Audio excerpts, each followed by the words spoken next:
La mairie de Bonifacio a engagé une démarche d'Agenda 21 et dans ce cadre-là, par le biais de notre paysagiste conseil, nous avons fait venir l'école d'architecture de Grenoble qui est jumelée en quelque sorte avec l'université de Laval à Québec. Et elle envoie ses étudiants pour essayer de voir quels pourraient être les projets que l'on pourrait inscrire après dans les actions de l'Agenda 21. Il faut dire que d'abord c'est un travail d'équipe, un travail à la fois pédagogique puisque ce sont des étudiants, mais qui doivent aussi être mobilisés dans le cadre du travail Agenda 21 de la mairie. Les propositions qui vont être faites venant de ces différentes équipes d'étudiants s'inscrivent vraiment dans une logique de projet de territoire de développement durable.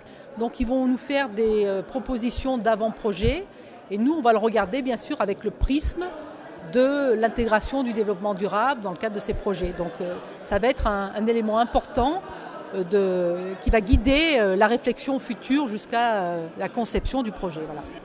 Alors, ils ont travaillé sur 7 sites, c'est-à-dire qu'ils ont découpé le territoire de la Haute-Ville en 4, et la Marine, c'est un site à part entière, le Port, c'est un site à part entière, et le Vallon Saint-Julien.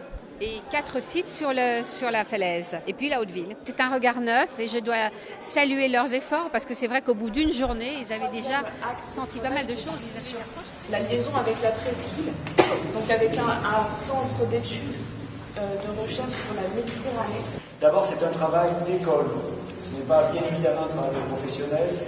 L'idée est tout autant de vous apporter une banque d'idées, de réflexion, de susciter des réactions autour de ces projets, mais il y a tout un objectif de formation, apprendre ce que c'est qu'intervenir sur un site classé, faire de l'architecture. Il ne faut pas qu'on oublie leur objectif dans 3 mois, c'est de faire des projets d'architecture sur Bonifacio.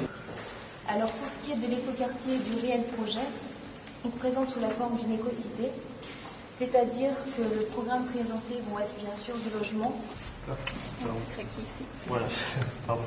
On a une vue sur la pointe en ville haute, avec un bâtiment qui nous tape à l'œil, on a envie de savoir ce que c'est. Donc on va aller se promener dans le port, là où la marine va être implantée. C'est un luminaire qui nous amène vers l'emport, vers le bout de la pointe, vers le bout de Bonifacio, vers le bout de la Corse, qui est un élément très fort, très ancré dans le paysage. Nous avons une démarche Agenda 21, donc ce qui veut dire que la ville est très impliquée dans cette initiative et on nous a donc proposé une étude qui pouvait être faite par un groupe d'étudiants. Leurs professeurs leur ont distribué par territoire la ville de Bonifacio, c'est-à-dire en fait ce qui correspond à la ZPPUP, la zone de protection du patrimoine.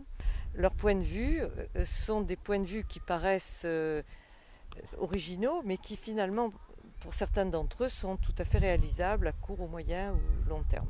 Oui, alors nous sommes dans Agenda 21, c'est-à-dire qu'il y a économie d'énergie, comment on va traiter l'économie d'énergie dans les bâtiments qui existent et en particulier dans la rénovation de la vieille ville, puisque vous savez nous avons une OPA et donc la vieille ville va être rénovée.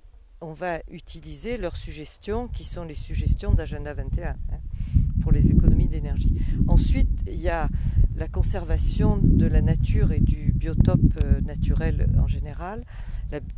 C'est ce qu'ils appellent la biodiversité et pour ça c'est très intéressant ce qu'ils nous ont proposé parce qu'ils nous proposent finalement une sorte de continuité entre la ville ou la marine et la campagne environnante.